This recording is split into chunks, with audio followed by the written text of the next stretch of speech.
Саламатсыңар, урматтуу студенттер. Бүгүнкү темабыз атомдун түзүлүшү, Резерфордтун тажрыйбалары.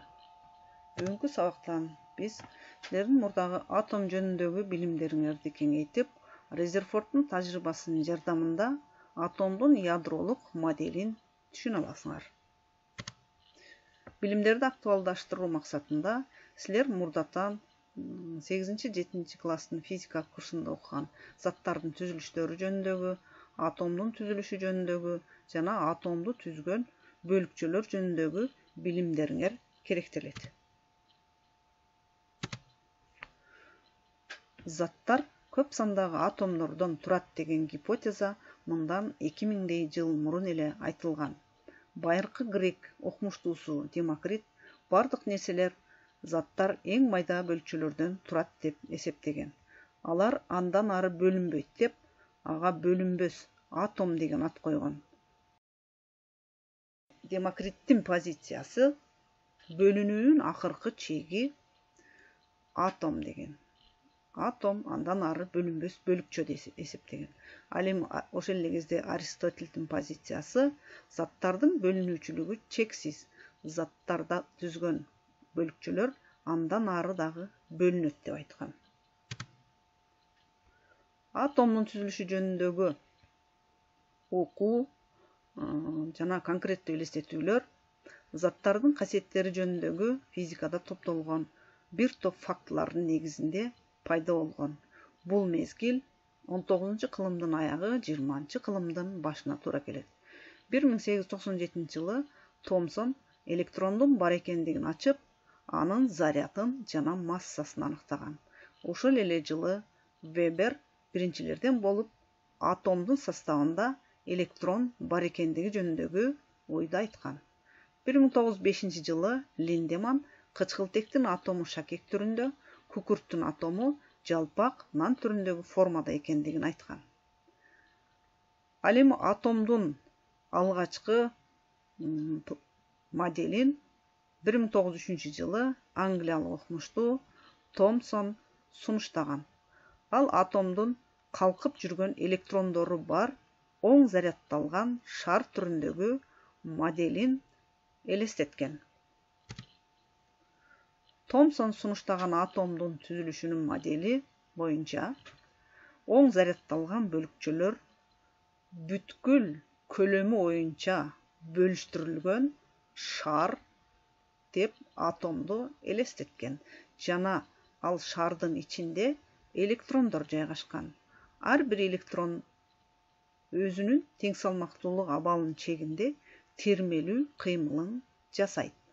Шардын оң заряды модулу боюнча электрондордун заряддарынын суммасына барабар болгондуктан атомдун жалпы заряды 0-гө барабар.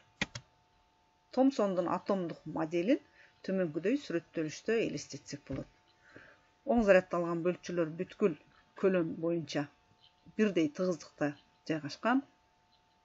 Ал эми электрондор өздөрүнүн термелүүсүн жасап арасында жайгашкан. Томсондун сунуштаган моделин эксперименталдык жол менен текшерүү зарыл болгон. Атомдогу оң зарядталган бөлүкчөлөрдүн бүткүл көлөм боюнча бирдей тыгыздыкта жайгашышынын чындык экендигин эксперимент гана далилдөө мүмкүн эле. 1906 жылы Эрнест Резерфорд өзүнүн кесиптештери Гейгер жана Марстен менен бирдикте атомдун түзүлүшүнүн жана составын изилдөө боюнча бир нече тажрыйбаларды жүргүзүшкөн. Резерфорд Англиялык окумуштуунун изилдөөлөрү атомдук жана ядролук физика боюнча, радиоактивдүүлүк боюнча фундаменталдык ачылыштары көптөгөн теориялардын негизин түзгөн. Альфа, бета, гамма нурданууларын ачкан. Радиоактивдүү ажыроо теориясын иштеп чыккан, радиоактивдүү айлануу закондорун жазган. 1903 жылы альфа нурдануулары оң зарядталган бөлүкчөлөрдөн турарын далилдеген. Ошондой эле трансурандык элементтердин болушун алдын ала айткан. 1908 жылы Нобель сыйлыгына көрсөтүлгөн. Резерфордтун негизги тажрыйбасынын идеясы болуп, радийдин жана башка элементтердин ажыроо мезгилинде пайда болгон альфа бөлүкчөлөрү менен атомду бомбалоо болгон. Альфа бөлүкчөлөрдүн массасы электрондордун массасынан 8000 эсе чоң болуп, заряды электрондун зарядынан 2 эсе чоң болгон. Альфа бөлүкчөсүнүн ылдамдыгы аябай чоң болуп, ал иондошкон гелийдин атомунун ядросу экендиги аныкталган. Альфа бөлүкчөсүн 1903 жылы табиатын ачкандан кийин, ошол альфа бөлүкчөсүнүн жардамында ал заттарды бомбалоо менен атомдук түзүлүштү аныктаган. Коргошундан жасалган кутучанын ичинде жайгашкан радий элементинен нурданган нур жылчыкча аркылуу алтындан жасалган фольга аркылуу өткөндө альфа бөлүкчөлөрдүн түрдүү бурчка чачыроого дуушар болгондугун цинктин сульфити менен капталган экран да жаркыроону пайда кылып, ошол жерде сүрөттөлүштү берген. Альфа бөлүкчөлөрдүн аз сандары 90 градус жана андан чоң бурчка кыйшайышып артка кайткан. Бул тажрыйбанын жүрүшүн фольганын борбору аркылуу өткөн октун айланасында айланып жылып жүрүүгө ылайыкташкан микроскоптун жардамында анализдешкен. Жана бардык ушул приборлор ичинен аба сордурулган идиштин ичине орнотулуп иштетилген. Резерфордтун тажрыйбасынын схемасын анимациялык программанын жардамында төмөндөгүдөй элестетүүгө болот. Радиоактивдүү зат мондай коргошундан жасалган цилиндрдин ичинде жайгашкан. Ал радиоактивдүү заттан ажыроо мезгилинде альфа бөлүкчөлөрү бөлүнүп чыгып жатат. Ал альфа бөлүкчөлөрү фольга аркылуу өткөндө экранга келип түшөт. Бул экранга келип түшкөндө альфа бөлүкчөлөрдүн кээ бирлери бир аз кыйшайып, кээ бирлери түз өтүп, көпчүлүгү түз өтүп, кээ бирлери кыйшайып, ал эми аз сандагысы артка кайткан. Бул артка кайткан альфа бөлүкчөлөрүн изилдөө менен Резерфорд алдын ала айтылган оюнун натыйжасын алган. Анын ою боюнча альфа бөлүкчөлөрүнүн кыймыл багыттары фольга аркылуу өткөндө өзгөрүп, айрымда түрдүү бурчтар боюнча чачырап кетиш керек эле.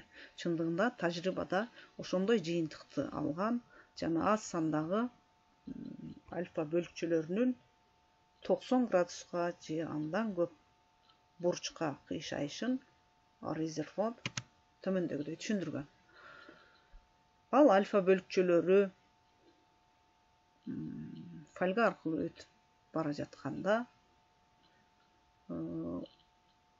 альфа бөлүкчөлөрү оң зарядталган бөлүкчө болгондуктан алар чоң массадагы оң зарядталган бөлүкчө менен кездешүүсүндө гана алар артка түртүлүп кетиши мүмкүн эле. Ошол оң зарядталган бөлүкчө альфа бөлүкчөсүн артка кайтарууга жөндөмдүү болгон электр талаасын түзө алат. Чындыгында Томсондун модели боюнча мындай жыйынтык алуу мүмкүн эмес эле. Анткени Томсондун модели боюнча оң зарядталган бөлүкчөлөр бүткүл шардын көлөмү боюнча бөлүнгөн.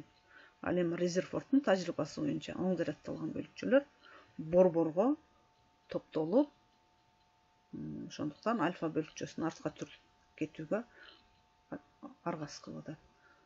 Ушул тажрыйбалардын жыйынтыгынын анализдөө менен Резерфорд төмөнкүдөй жыйынтыктарды чыгарган. Атомдун бардык оң заряды борбордо топтолгон ядродо. Ошондой эле анын дээрлик бардык массасы дагы ядродо топтолгон.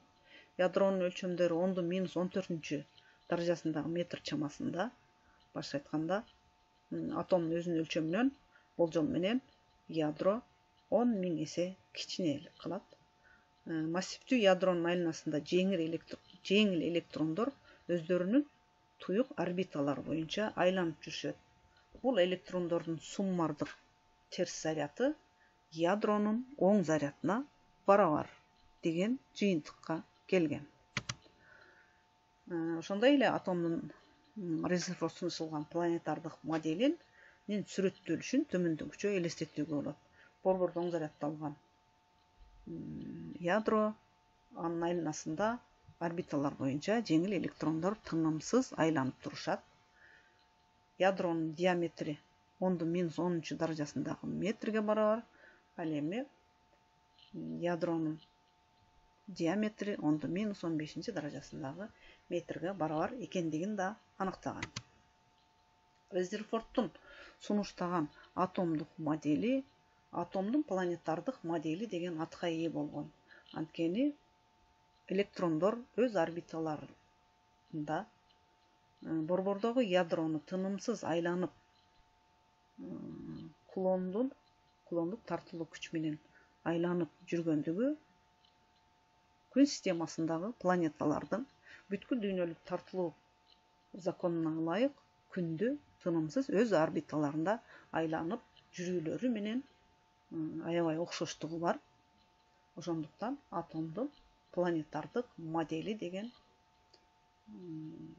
модель сунушка ээ болгон. Бул модель 19-кылымдын аягында, 20-кылымдын башында аныкталып, илимде аябай чоң ачылыштардын бири болгон. Ошол атомдун түзүлүшүн кандай кыймылдарын анимациялык программанын негизинде төмөнчө элестетүүгө болот. Борбордо ядрону электрондук катмарлар боюнча жайгашкан электрондор тынымсыз айланып турушат.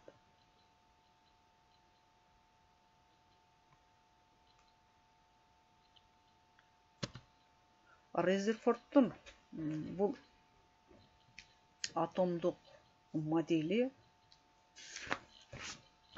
жөнөкөй жана көрсөтмөлүү планеталык модель түздөн-түз эксперименттик негиздөөгө ээ. Ал альфа бөлчөлөрүнүн чачырашы боюнча жүргүзүлгөн тажрыйбаларды түшүндүрүү үчүн өтө зарыл сыяктуу. Бирок Резерфорд сунуштаган атомдук моделдин дагы кемчиликтери бар. Мисалы, бул модель менен атомдун бар экендигин, анын туруктуулугун түшүндүрүүгө болбойт. Электродинамикалык көз карашта өтө ылдам кыймылдаган электрондор электромагниттик толкунду нурдантышы керек жана анын натыйжасында тынымсыз энергиясын жоготот. Жыйынтыгында электрон ядрого жакындап, акырында ага түшүп кетиши керек. Бул учурда атом жок болушу керек эле. Ошондой эле бул модель тажрыйбада байкалган атомдун оптикалык спектрлерин түшүндүрө албайт. Резерфорд өз теориясында атомдун оптикалык спектрлери үзгүлтүксүз деп айткан.